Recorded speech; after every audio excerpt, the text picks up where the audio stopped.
தேவையற்ற முறையில் தன்னை தான் இந்த இடங்களை ஆக்கிரமித்திருக்கிற வகையில் மக்களுடைய இடங்களை அவர்கள் பிடித்து வைத்திருக்கிறார்கள். மக்களுடைய இடங்களில் விடுவித்து உடனடியாக அவர்கள் குடியேறுவதற்கான அனுமதி வழங்கப்பட வேண்டும் என்பதையே நாங்கள் வலியுறுத்துகிறோம். அதற்கான இந்த தொடர் போராட்டத்துக்கான முழு ஆதரவுகளும் எங்களால் கொடுக்கப்பட்டிருக்கிறது. இது தொடர்பாக நாங்கள் பல தடவைகள் பாராளுமன்றத்தில் பேசியிருக்கிறோம். ஆனால் பேசுவதால் கிடைக்கும் என்பதல்ல. கடந்த வெள்ளிக்கிழமை ஜனாதிபதிக்கு நாங்கள் பாராளுமன்ற உறுப்பினர்களாக கடிதம் எழுதியிருக்கிறோம். இது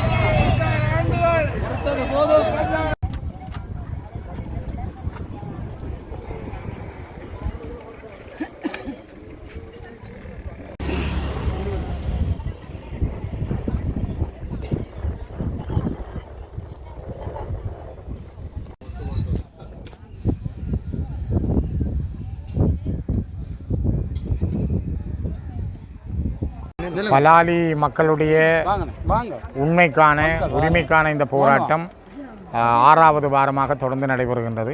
அவர்களுடைய இந்த சொந்த நிலத்துக்கு செல்ல வேண்டும், தங்களுடைய சொந்த நிலத்திலே குடியிருக்க அனுமதிக்க வேண்டும் என்பதற்கான அவர்களுடைய நியாயமான கோரிக்கையை வலியுறுத்தி 6வது வாரமாக அவர்கள் இந்த தொடர் போராட்டத்தை முன்னெடுத்திருக்கிறார்கள். இராணுவம் தேவையற்ற முறையில் தன்னை தான் இந்த இடங்களை ஆக்கிரமித்திருக்கிற வகையில் மக்களுடைய இடங்களை அவர்கள் பிடித்து வைத்திருக்கிறார்கள். மக்களுடைய இடங்களில் விடுவித்து உடனடியாக அவர்கள் குடியேறுவதற்கான அனுமதி வழங்கப்பட வேண்டும் என்பதையே நாங்கள் வலியுறுத்துகிறோம். அதற்கான இந்த தொடர் போராட்டத்துக்கான முழு ஆதரவுகளும் எங்களால் கொடுக்கப்பட்டிருக்கிறது. இது தொடர்பாக நாங்கள் பல தடவைகள் பாராளுமன்றத்தில் பேசியிருக்கிறோம். ஆனால் பேசுவதால் கிடைக்கும் என்பதல்ல. கடந்த வெள்ளிக்கிழமை ஜனாதிபதிக்கு நாங்கள் பாராளுமன்ற உறுப்பினர்களாக கடிதம் எழுதியிருக்கிறோம். இது தொடர்பாக தங்களோடு பேச வேண்டும் என்று அதற்கான அனுமதியும் கோரியிருக்கிறோம். விரைவாக இந்த மயிலிட்டி, பலாலி, வசாவிளான், குறும்பசிட்டி காணி விடுவிப்புகள் தொடர்பாகவும், கேப்பாப்பிளவு, மயிலத்தமடு, மாதவனை போன்ற காணி விடுவிப்புகள் தொடர்பாகவும் அவரோடு நாங்கள் பேச இருக்கிறோம். ஆகவே இது ஒரு அவசரமானதும், ஏற்கனவே விடுவிக்கப்பட்ட காணிகளையே விடுவிக்காமல் இராணுவம் தோட்டம் செய்து விவசாயம் செய்து பொருட்களை விற்பனை செய்வதை நாங்கள் அவதானிக்க முடிகிறது. ஆகவே இந்த இராணுவத்தினுடைய பலாத்காரமான அபகரிப்பை, மக்களுடைய காணிகளை சுரண்டி வைத்திருக்கிற தன்மையை நிறுத்தி உடனடியாக அவரிடம் காணியை வழங்க வேண்டும் என்பதற்கான இந்த போராட்டத்திற்கான முழு பங்களிப்பையும் புலம்பெயர் தமிழர்களிடமும் நாங்கள் முன்வைக்கிறோம். இதை நீங்கள் வெளிநாடுகளிலே உள்ள அமைச்சுக்கள், வெளிநாட்டு தூதரகங்களுக்கு ஊடாகவும் அழுத்தங்களை பிரயோகிக்கிற பொழுதுதான் இங்கு அதற்கான ஒரு முழு விடுதலை அல்லது அதற்கான ஒரு முழுமையான வீச்சு கிடைக்கும் என்பதையும் நாங்கள் முன்வைக்கின்றோம். போராட்டம் தொடரும், போராட்டம் தொடரும், போராட்டம் தொடரும்.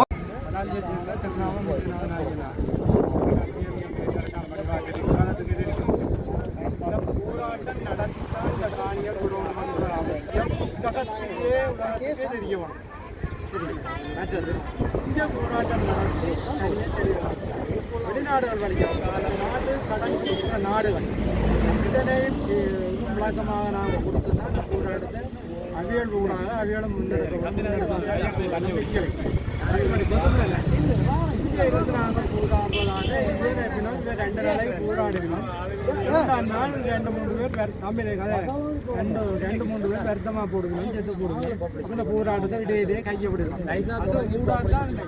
அந்த ஊராக இன்றைக்கு தண்ணி இந்த டேங்கை கூட எடுத்துக்கொண்டு போய் நேற்று அடிப்படை தேவையான சாமான்களை கூட எடுத்துக்கொண்டு வச்சுக்கிற தேவை தண்ணியை நிப்பாட்டி எடுத்த வரலாறு யாருக்கு தெரியும்? என்ன நடந்தாண்டு தண்ணி பூட்டினபடியா இன்னும் நடந்த வரலாறு தெரியும். அதுதான் அவைய வரலாற சொல்லிடணும். மாவிலாறுல தண்ணி பூட்ட இதே சிங்கள அரசு இதே தண்ணிக்கான அனாத்த அமைச்சிருக்கிறது. நான் அதை கலைக்கிற பேர்ல ஓய்சீட்டை கலைஞ்சினாங்க, வெள்ளிக்கிழமை வைக்கிறோம்னு சொன்னவே. ஆனால் வைக்க இல்லை, அது நல்லதுக்கு இல்லை. ஏனென்னா ஒரு அடிப்படையாக ஒரு மனிதன் உயிர் வாழ்றதுக்கான தண்ணி இந்த பிரதேச சபை சுகிர்தன் அவர்கள் இது 2022ஆம் ஆண்டு ராணுவம் மக்கள் பாவனைக்கு விட்ட இடத்துல வச்ச தண்ணிக்காரையும் ஒரு மொபைல் டாய்லெட்டையும் வச்சதை போலீஸ் வந்து அதை தள்ளி விழுத்தி எடுத்து கொண்டு போயிருக்கிறார். ஏற்கனவே சுகிர்தன்கிட்ட கூப்பிட்டு கதைச்சு வாக்குமூலம் எடுத்தவன், அதே மாதிரி இந்த போராட்ட குழுவையும் கூப்பிட்டு கதைச்சவையல் நாங்களும் போய் ஓய்ஸோட கதைச்சு வைக்கிறோம்னு சொன்னவன். ஆனால் இப்போ சரியான வெயில், இங்கே தண்ணி இல்லை, ஒரு பெண்கள் இதில் பெண்ணுக்கு பாத்ரூம் போகிறதுக்குரிய டாய்லெட் வசதி இல்லை, முன்னுக்கும் ஆமி விட இல்லை, அங்காலே ஆமி ஹோட்டல் நடக்குது, அங்கே இருக்குது, அங்கேயும் விட மாட்டான். ஆனால் மிக கஷ்டம். இது ஒரு ஒரு ஒரு ஒரு மனிதாபிமானம் இல்லாத செயல். அது நாங்கள் வருத்தத்தை தெரிவிக்கிறோம். இந்த ஜனத்தை அகற்றி கொண்டு போனால் மண்ணாடி பழம் மண்ணாடி பழம் இருக்கல, மண்ணாடி பழத்து வெளியில ஒரு இடம் இருக்குங்க, அங்கே கழுவ குடிக்க நல்ல வசதியாக இருக்கும் அந்த தண்ணீர். ஆக கேவலம் அடிப்படை வசதியான சாமான கூட எடுத்துக்கொண்டு போறீங்கன்னா இப்படியா நாங்கள் நீங்களெல்லாம் படிச்சீங்க மண்டைக்கு என்ன கிடக்கு ஒரு 3ஆம் நாளாம் வகுப்பு கூட படிக்கல. நாங்கள் அப்படித்தான் எடுக்க வேண்டிய உங்களை 3 நாளும் கூட படிக்கல. ஆனால் தண்ணியே இப்போ எங்கேயாவது ஒரு உலகத்தில் இங்கே தண்ணி மூடி என்ன நடந்தான்னு தெரியுமா உங்களை வரலாறுல நீங்கள் பிறக்கல. இங்கே இருக்கிறார்களும் சில நேரம் மறந்து வருப்பினோம் விளங்காமல் இருக்கும். தண்ணியால் தான் இங்கே பெரும் சரித்திரம் ஒன்று நடந்தது. யாரும் ஞாபகப்படுத்துறதா ஞாபகப்படுத்தும். அதே போல் நடக்க போகும். நாங்கள் போடுவோம் நினைக்கலாம். நாங்கள் இப்படி தண்ணீரை எங்கள் கொண்டு வரபடியால் லேட்டு இதால் கொண்டு வரபடியால் தடுப்பால் பிடிக்க வேண்டாம்ன்றபடியாக எங்கள் போராட்டத்தை விடுவினோம், நிப்பாட்டுவினோம். அப்போ அதுக்கப்புறமா நாங்கள் வந்து எங்களுக்கு கவர்மெண்ட்டில் கொடுத்த ஓர்டரை நாங்கள் வெரி அவுட் பண்ண மாதிரி முடியும். அப்போ இந்த நப்பான ஆசைகளும் இந்த எண்ணங்களும் கையை விட்டுறணும். இது விடாது.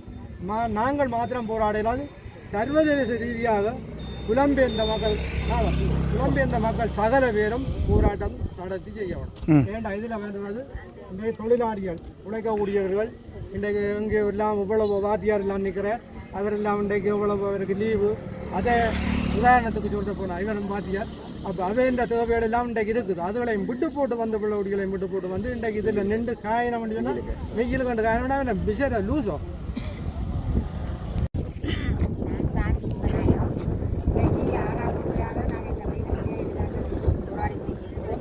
இதுவரைக்கும் எங்களுக்கு எந்த விதமான ஒரு நல்ல ஒரு மறுபடியும் எங்களுக்கு கிடைக்கல. எங்களை காணிகளை பெற்றுக்கொள்வதற்கு இன்னும் சரியான ஒரு விடயம் எங்களுக்கு கிடைக்கிற இந்த அரசாங்கம் எங்களுடைய போராட்டத்தை செவிமடுக்க வேண்டிய ஒன்றுதான் என்ன தோன்றும். ஏன்னு சொன்னால் இந்த தேவையில்லாம இந்த காணிகள் எங்களுக்கு பக்கத்துலேயே அவங்க காணிகள் 10 கிலோ பதகளி உண்மையில அதை நினைச்சு பார்க்க எங்களுக்கு எவ்வளோ ஒரு மனவேதனையாக கிடக்கின்றது. இன்றைக்கி பாருங்க, இந்த அமெரிக்க நாட்டில் சிக்காகோ நகரத்தில் மக்கள் வந்து தங்களோட சுதந்திரத்துக்காக இவ்வளவு ஒன்று கஷ்டத்தின் மத்தியில் போராடி வெற்றி பெற்றிருக்கணும். அந்த வரலாறு நாம் அறிவோம். ஆனால் இன்றைக்கு இந்த இலங்கை நாட்டில் பலாலி மண்ணில் எங்களோட சொந்த மண்ணில் இந்த பலாலி மண்ணில் நாங்கள் எங்களுடைய காணிகளை விடுவிக்க சொல்லி எங்கள் ஆலயங்களை தரிசிக்க விடுவிக்க சொல்லி போராட்டம் நடத்தி கொண்டு இருக்கின்றோம். இது எல்லாம் இந்த அரசாங்கத்துக்கு தெரியாதா என்ன? உண்மையில் இன்னும் ஒரு கொஞ்சம் காலம் போச்சுன்னு சொன்னால் உளவியல் ரீதியாக நாங்கள் எல்லோரும் பாதிக்கப்பட்டு எங்களை நாங்களே மறந்து போகிற ஒரு கட்டம் தான் வரப்போகுது. ஆனபடியாக தான் நாங்கள் இந்த அரசாங்கத்தில் கெஞ்சி மண்டாடி அழுது உளறி அங்கே கேட்குறோம், எங்களோட காணிகளை எங்களுக்கு தாங்க, எங்கள்கிட்ட ஒப்படைங்க, எங்களோட காணிகளை நாங்கள் எங்கள்கிட்ட தந்தால் நாங்கள் நல்லபடியாக சந்தோஷமாக வாழ்ந்துட்டு போவோம். இதுவரைக்கும் எங்களுக்கு இந்த வெள்ளத்துக்கு நாங்கள் கிடந்து காய்கிறதுக்கு கூட கிடைக்கல. தயவு செய்து இந்த அரசாங்கத்தில் நாங்கள் கெஞ்சி மண்டாடி கேட்குறது எங்களோட காணிகளை எங்களுக்கு தர சொல்லி. இப்போ நாங்கள் வந்து அகதிகள் என்ற போர்வைக்குள்ளே வாழ்ந்து கொண்டிருக்கிறோம். அகதிகள் நாங்கள் எல்லாம் இப்போ அகதிகள் தான். என்னென்னு சொன்னால் இப்போ எங்களோட சொந்த காணி இதை விட்டு இலங்கைக்கே நாங்கள் அகதிகள் இப்போ வந்து இருக்கிறாங்க. புலம்பெயர்ந்து போய் அகதிகள் வாழ்க்கை வாழினம்ன்றதை விட நாங்கள் இலங்கை நாட்டிலே அகதிகளாக தான் வாழ்ந்து கொண்டிருக்கிறோம். எங்களுக்கு ஒரு சொந்த காணி சொந்த வீடு இல்லாமல் ஆக்கி விட்டுருக்கணும். எங்களோட காணிகளை விட்டு எங்களுக்கு ஒன்றுமே இல்லைன்றது மாதிரி எங்களை தெரு கோடிகள் மாதிரி தெருவா திரிஞ்சு வாங்கோன்றது மாதிரி எங்களை அகதிகள் வாழ்க்கை வாழ்ந்து இப்படியே நாங்கள் ஓடுபட்டோன்னு இருக்கிறோம். இட்ட வரைக்கும் நிம்மதியாக ஒரு இடத்துல நாங்கள் வந்து இருக்கல. அப்படி செய்திருக்கீங்கள எங்களுக்கு தயவு செய்து எங்களுடைய இந்த காணிகள் எங்களோட மக்கள்கிட்ட ஒப்படையும். நாங்கள் இதை என்னவோ செய்து கொண்டு நாங்கள் வாழுவோம் கட்டாயம். இப்போ எத்தனை வருஷம்? 36 வருஷம். 36 வருஷமாக எங்களோட மக்கள் ஓடி ஓடி ஓடி திரியுதுகள் என்ன. அதுகளே தாங்கள் பார்த்து அதுகளை எடுப்போம். இந்த மக்கள் எங்கே இருக்குது அதுகளுக்கு ஏற்ற ஒரு உதவிகளை செய்கிறதுக்கு அதுகள்கிட்ட கஷ்ட துன்பங்களை கேட்டு அறியணும் என்று சொல்லி இந்த அரசாங்கம் இன்னும் முன்னுக்கு வரையில்லை. எத்தனையோ இடங்களில் போய் கேட்கினோம், வட்டக்கிளப்பில் போய் விசாரிக்கணும். உங்களுக்கு பாசூர் அந்தனியர் கோயிலில் கூட வந்து மீட்டிங் வச்சார். அங்கே என்ன இந்த மக்கள் எங்கே இருக்கணும்ன்றதே தேடுதல் செய்திருக்கோம். இந்த 36 வருஷமாக இந்த மக்கள் போய் எங்கே இருக்குதுங்க. எங்கெங்க போய் அதுகள் கஷ்ட துன்பத்தை அனுபவிச்சிருக்கிறோன்றது அவையில் இன்னும் பார்க்கல, தேடி பார்க்கல. இப்போ மக்களாத்தான் தாங்களா வந்து இதில் போராட்டம் செய்து இந்த காணிகளை தாங்க மீட்டெடுப்போம்னு சொல்லி வந்திருக்கிறோம். இவைகள் எங்களுக்கு இந்த காணிகளை இந்த மக்கள்கிட்ட கையில் ஒப்படைக்க வேணும். ஒப்படைச்சா தான் அதுகள் நிம்மதியாக வாழ்றதுக்கு அதை கட்டாயம் இந்த காணிகளை கொடுக்கணும்னு கேட்கிறோம் நாங்கள்.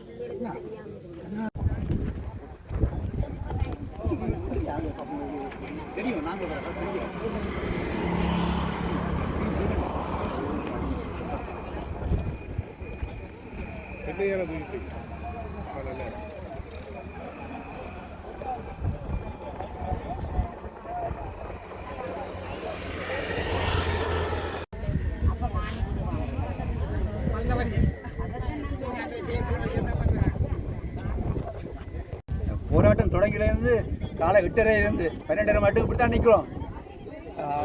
தரப்பாலம் தடை என்ன செய்யறதுக்கு பார்த்தீங்களா? எங்களை இதை பார்த்தீங்க இப்படியே நிற்கிறோம் வெயிலுக்கு கொளுத்தும் வெயில். அங்கே உடம்பெல்லாம் L9 L10